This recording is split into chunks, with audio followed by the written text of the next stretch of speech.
Hello বন্ধুরা, আসসালামু আলাইকুম। কেমন আছেন আপনারা? আশা করছি ভালো আছেন। আমিও আপনাদের দোয়ায় আল্লাহর রহমতে ভালো আছি। যাই হোক, আজকে সন্ধ্যার দিকে আমার ছেলে বলছে, আম্মু একটু আলু ফ্রাই করে দাও না। এই তো যেই বলা সেই কাজ।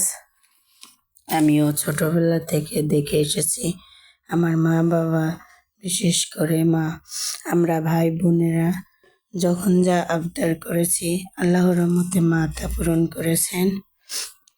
আমিও সাধারণত চেষ্টা করি আমিও সাধ্যমতো চেষ্টা করি বাচ্চাদের আবদার পূরণ করার।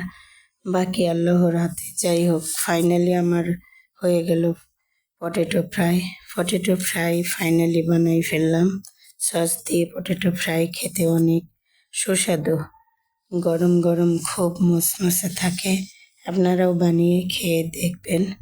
ভালো থাকেন সবাই, দোয়া করবেন। আল্লাহ হাফেজ।